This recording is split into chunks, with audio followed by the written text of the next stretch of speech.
If you've decided to get a Star Citizen game package, your choice of starter ship is an important one. There's a lot more to consider that goes past just the look of a ship, and it can get pretty overwhelming. So if you're looking for a guide through this maze, this one's for you. We're going to take a look at the single crew ships currently being offered in the starter package going into December 2020 and into the new year. These are the Aurora ES, the Mustang Alpha, the C8X Pisces Expedition, Avenger Titan, Nomad and the Hornet F7C. I will be looking at the bigger and more expensive multi-crew ships in starter packages at some point in the near future. It's important to be upfront, just like it's important to me that I don't tell you that the way you want to play is wrong. The ship that you want is wrong. That's not what I'm about. So I'm not going to tell you what ship to buy. I'm not going to tell you what ship is best because I just don't see it like that. I want to give you as much information as I can so that you can make the best decision for you rather than just have some random person on the internet tell you what to do and you really not enjoy it. So what happens if you don't like the ship you end up picking? First off, don't panic. There's hope, and it doesn't need to cost you anything. Ships can be melted down in exchange for store credit in order to get another ship, or you can pay the difference in real world cash to upgrade to a new one. And of course there's always the option of just earning new ships in-game with in-game money anyway. Going into detail about all of this is a video by itself, and one I do plan on doing. But for now, you've got enough to know you're not at all tied in by the choice that you make right now. As a last note, if you're still undecided about buying Star Citizen at all, check out my Is It Worth It guide by clicking the card up top or the link in the description. A crash course in components for those not familiar with it is that radar and computers don't really matter at the moment. Yes, there are different sizes, but that gameplay loop, that side of the game really isn't implemented at the minute, so at the moment there isn't really much I can advise you on. In terms of propulsion, the two key things you're looking at is whether or not your ship's got a quantum drive and whether it's got a jump drive. A quantum drive allows it to travel the distances within a system, say from a planet to a moon or from one planet to another. The jump drive is what enables it to move from one system to another. There's only one ship in this lineup without a jump drive, and that's the Pisces Expedition. So everything else, when new systems are in the game, you'll be able to use. The rest of it is kind of still being balanced, so I can't really draw any direct comparisons for you at the moment, but fuel intakes allow you to kind of recover fuel over time, and that's about it. Everything's got shields, everything's got coolers, everything's got power plants. The only thing left to say really about those things is that all of these things can be upgraded in the game, and you can spend as long or as little time as you want looking into each of the components, their kind of strengths and drawbacks, and you can change your ship from the stock loadout.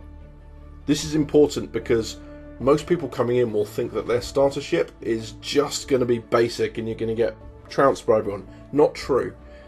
If you spend a little bit of time and a few credits upgrading your starter ship, you can turn them into really, really formidable beasts. You don't have to worry about playing second fiddle to every other ship in the verse. One point I will make on weapons is that there's two types of weapons in the game, or rather two ways that you can mount them. The first is fixed, the second is gimbaled. Now fixed, if you imagine a fighter jet with, say, a gun in the nose, that's fixed. You have to be pointing at your target for you to be able to hit it. Gimbaled mounts a weapon on effectively a small mobile platform, so although it still needs to be in front of you, you've got a lot more manoeuvrability in the weapons and you can kind of fire off the centre line. Now the reason this is important for you is fixed weapons will be the size of the weapon mount, so if you have a size 4 weapon mount, you can fit a size 4 weapon to it.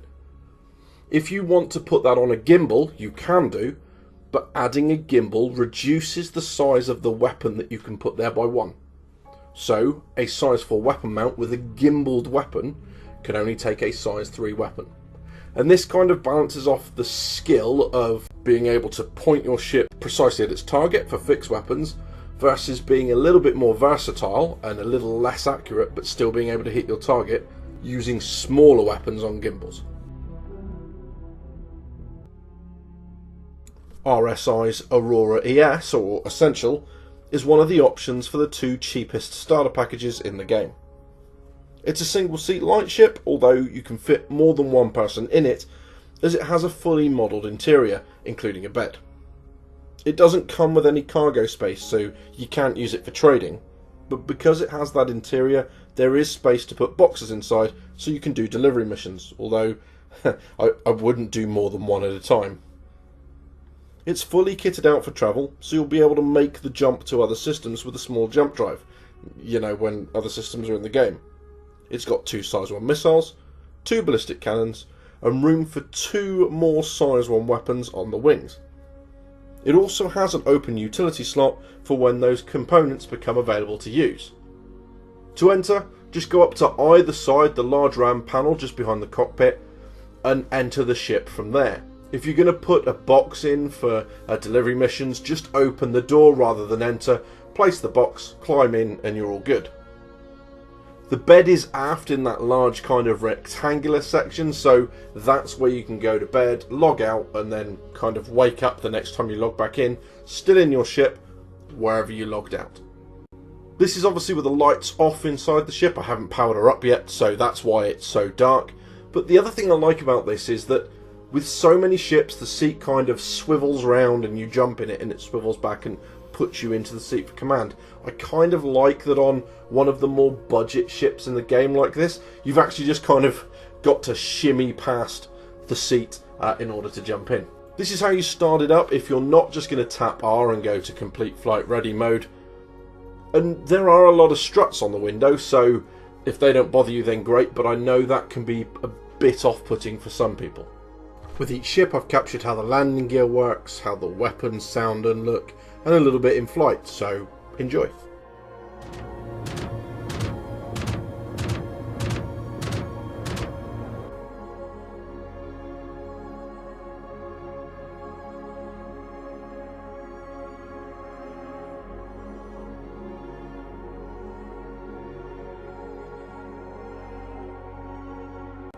The Nomad by Consolidated Outland is what CIG are calling a premium starter ship, and it's not hard to see why. It's still made for one person, but can temporarily hold a fair few more. Like a drinking game, I guess. How many citizens can we wedge into the Nomad? Anyway, it comes with 24 SU of cargo space on the ramp at the back, so it can do the whole range of contracts, and you can even fit an ROC mining buggy or other small ground vehicle on it. Visually it's quite striking, and an interesting touch is the fact that it actually hovers on a sort of maglev system and doesn't actually touch the landing pad. The interior is also by far the most detailed of the single crew starter ships. The Nomad has 3 size 2 laser repeaters and 2 racks of 4 size 2 missiles for a total of 8. It will also come fitted with a tractor beam once that system goes live. You gain entry to the ship through a doorway on the back left, or port quarter if you know your nautical terms. I really like the way the ladder comes down, it's kind of very organic. But as you gain entry to the ship here, you'll see there are 2 red areas, one to the left, one to the right of you. These are weapon racks, so you can stow your weapons there, grab them very quickly as you come out of the ship. This then grants you entrance to the foyer, where you can manually control whether or not the ramp is raised or lowered from here. You can also gain access to components, as well as the toilet and a small wardrobe area. I really like the cabin and living area on the Nomad. Yeah, there's a lot of space in here that's not in use at the moment, but you know, those words again, they will be. You'll need this storage and you'll be able to cook, so this is actually a really nice space. And of course, bed for 1 crew as well. Heading forward from there takes you into the cockpit, and a really nice feature of this is that all of your screens are one big wraparound sort of LCD touchscreen, which is a really nice thing.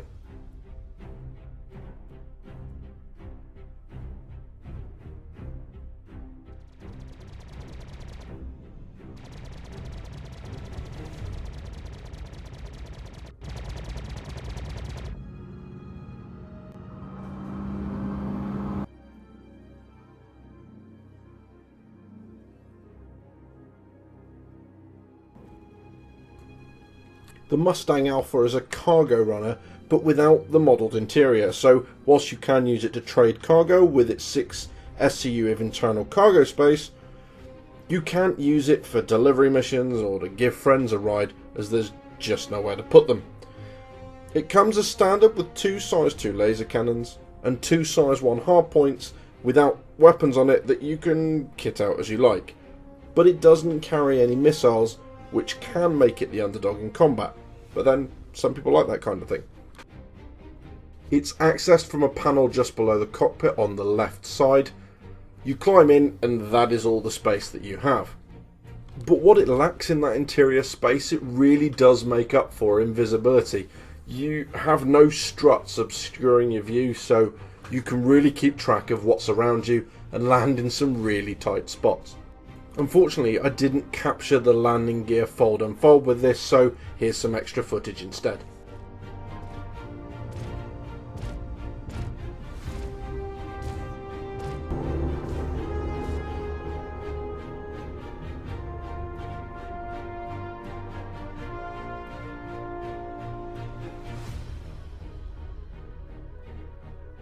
The Avenger Titan combines cargo hauling and combat really quite nicely, and it's quite a sleek looking ship to boot. It has 8 SCU of cargo space, as well as room for your friends and delivery boxes at the same time. There's a separate cargo bay at the rear with ramp access, that leads into a living cabin, and then there's a cockpit which you can also access from the left side of the exterior. Weapons wise, it's got a size 3 ballistic Gatling gun in the nose, and 2 wing mounted size 2 laser repeaters, as well as 4 size 2 missiles. The Titan's a very versatile platform, and there are variants with EMP or prisoner detention modules, so later on we'd expect this to be quite modular and you'd be able to swap the inside out for whatever you want to use it for at the time. The Titan was my first upgrade because I wanted something with a slightly larger interior that felt like I could live in it. Really did enjoy it, and I think a lot of the community see this as the ideal starter ship. Now, the ramp in the back isn't really big enough to fit any sort of vehicle, although I did see a picture once of someone who managed to somehow shoehorn a Nox Q in there, but I wouldn't rely on it, so it's really not fit for that sort of purpose.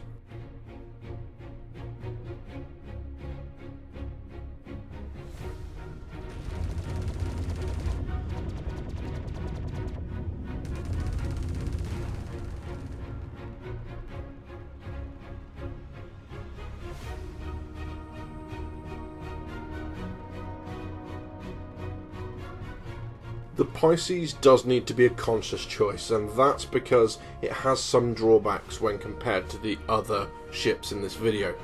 It was originally designed to be the snub craft, effectively the parasite craft, from the Carrack, so not really intended to operate on its own, and we can see that because it has no jump drive. So if you get this ship, you are going to be locked to one system. I mean, we all are at the moment, but you get what I mean. It also lacks a bed, so if you do go off exploring, you're going to need to make sure that you start and finish at a landing zone or a station, otherwise you'll respawn there and you'll have to reclaim the Pisces before you get it back. For its size, it is really roomy inside. You've got room for 2 friends in the jump seats behind the pilot, and you have 4 SCU of cargo to either side of the main walkway. Weapons wise, it has 2 laser cannons and 2 laser repeaters, so it's fairly well armed for its size. It also mentions in the information about the ship that it has best in class shields, although I wouldn't really put that to the test if I were you.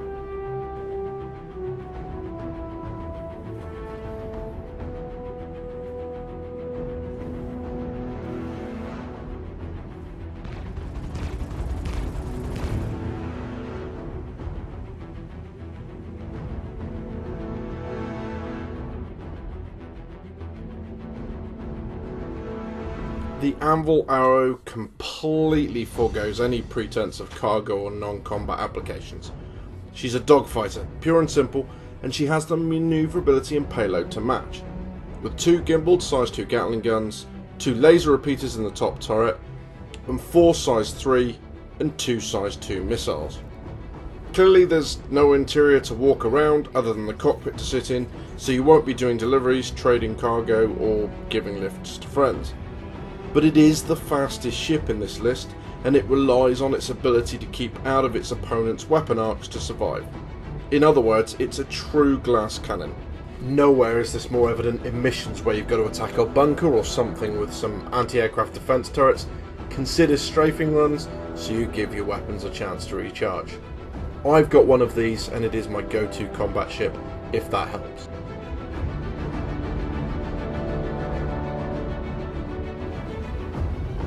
Thank you. Please visit again.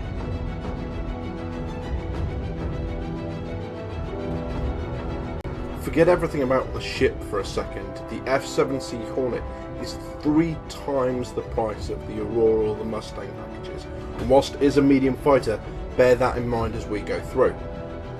It's a single-seater and clearly the heaviest in this list, and it's armed to boot, but you're not going to get anything else out of it. There's 2 SCU of internal cargo space, but no room for boxes or delivery missions, and certainly no room for a friend. It's got a significant weapons payload, 4 size 1, 4 size 2, and 2 massive laser repeaters, which they just make a hell of a mess, to be honest, as you're about to see. If you've got your heart set on a Hornet, then by all means go for it, but I would really recommend going for a cheaper real world package and then renting the ship in game to see if it really is worth the money.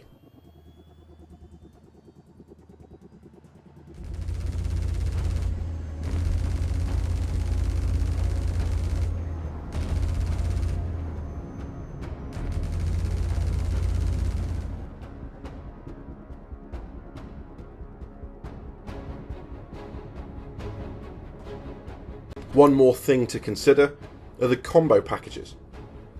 These lump Star Citizen, which is the game we can play at the moment, with Squadron 42, the single player offering that hasn't yet been released. There is a hefty discount for buying both at the same time, but it does limit your choice of ship to 3, Mustang, Aurora or the Nomad. And that's why there's no easy answer. That's why I'm not going to sit here and pretend like I can recommend something that's going to solve all your problems. For you, it's going to come down to what you want to do in the game, how much money you've got to spend, but the core of it is, for most people, something's going to speak to you. There's going to be a ship that you want. Maybe it's because of the numbers, maybe it's despite the numbers. What I would really recommend, honestly, is you go for that. You can always upgrade, you can always get out of it, but if you don't go and buy it, you will genuinely regret it. You'll be flying other ships thinking, yeah, I do still kind of like that one. That one really appeals to me. So if you are about to embark and grab your first game package, that's awesome. Let me know in the comments what ship you're going for. I'm really interested as to where people are going to end up these days. And if you already have a game package and you're just here because you love all things Star Citizen, then let me know what starter package you ended up with and what ship you have now if you've changed it. Tomorrow's video will be an in-depth look at the multi-crew starter packages so that you don't miss out. And I'm going to be releasing a video every Friday and Tuesday after the expo finishes, so make sure you subscribe to not miss anything. Thank you ever so much for watching, and I'll see you soon.